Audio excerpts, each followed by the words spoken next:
What's up, guys? Welcome back with ChasingCinema.com. It is CinemaCon week, and we are going to do the recap, or I'm going to hear about the recap of the last two presentations, which is Lionsgate, which isn't long at all because they actually did a premiere screening, I believe the world premiere of the Hitman's Bodyguard, which I did not attend because I was doing some other media room stuff, and even if I did, I couldn't tell you about it anyway.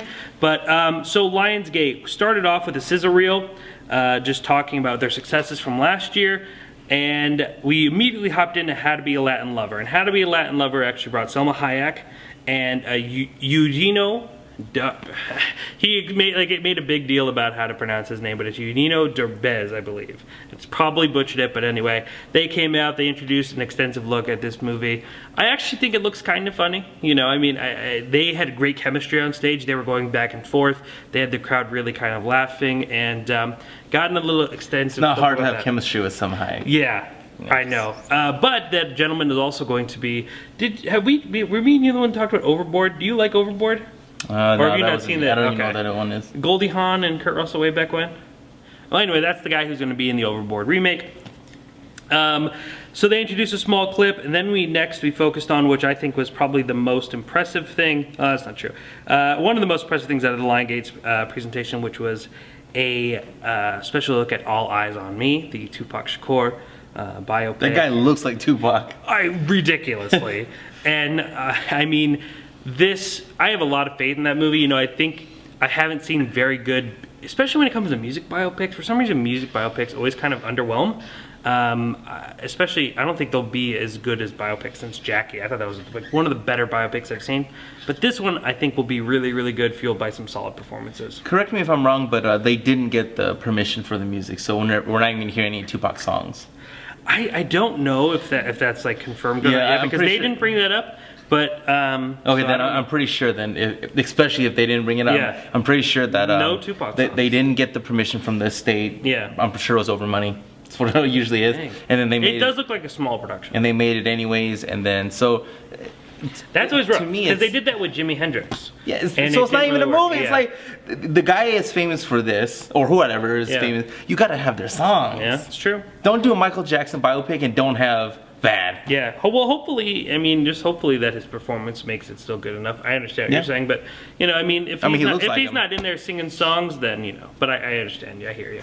That could definitely be a flaw. Next was a movie that I guess a lot of people were really excited about, which I didn't know was coming, and it was called American Assassin. Have you heard about this? Dylan O'Brien and Kevin Costner? No. So basically, it's kind of this revenge story of this I like it kid, so far. This kid who wants revenge, and he goes to Kevin Costner to train and to be like part of this elite assassination group. So Lucky Number 11 Part 2. Well, Lucky Number 7 was a little bit more complicated, but definitely Dylan O'Brien, who was from, oh God, what was that movie? The Giver. The Giver, was that it? The one where, you don't remember that? The young adult movie where everything's black and white. Oh, okay, I'm pretty sure it was The Giver.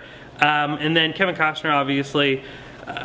This trailer looked like a really great thriller, you know? Okay. I mean, it was just a trailer. It was nothing special, no extensive footage. So, again, that's just kind of watching a trailer and going, oh, maybe I like that. And I think the trailer looked good, and I have hope for that movie. Obviously, it already has a huge fan base. I mean, I had more people interacting with me about American Assassin than they did like Wonder Woman. So I mean, it's pretty interesting. Also, I got to look at Wonder, which is Lionsgate's. I believe they said their #1 tested film of all time. Like, they had the most positive reactions from test audience seeing it. And if you don't know what Wonder is the movie with Jacob Tremblay, the young boy from Room. And it is about a kid who had, I don't know exactly the conditions, but he had a lot of conditions, so he had a lot of facial reconstructions. So, you know, he has this kind of very, you know, you could tell he's had a lot of surgery and all like that, and he looks very different, and it's about him finally going to school and him dealing with looking different and being judged. It looked like a very, very touching, have you ever seen Mask with Cher? No. Okay. Well, Mask with Cher was about a boy who looked. It was. I mean, again, like this medical condition of just looking different, and these kids kind of being accepted and not accepted. But it looked like a very touching. That's this story. Year? That is this year, yeah. So I'm looking Wonder. forward to that. Remind me on that one. Jacob Tremblay looked really good in it, and I was really impressed with him. So I'm excited to see how that movie's going to turn out. But that is going to wrap it up. For the Did they Lionsgate mention anything presentation. about Power Rangers? Well, they said that Power Rangers had opened. Like, you know, all these presentations usually start with us, like some execs coming out and be like, we have this, and blah, blah, blah. You know, we made this money last year, this money. But, you know, Money. that's not what the people want to hear. But yes, they did mention Power Rangers. But no real mention on anything else. I mean, it was pretty brief because they were doing that movie. So, if you haven't seen all the other presentations, click that wide eye. Make You sure have to check them out. Paramount up, you have Universal up, you have Disney up.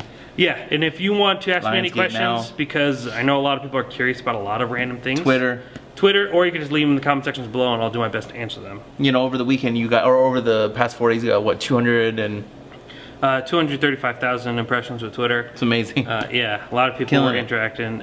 Also, just some really great stuff all on the presentation, so make sure to Killing check it it. out. Interviews are coming this weekend, and that's going to wrap it up. And then this week's movies, we have Ghost in the Shell Yes. review up, and And also The Boss Baby. So you have to figure out which one you want to watch. Ghost in the Shell, Boss Baby, both reviews are up. CinemaCon.com is known as Film Lovers website.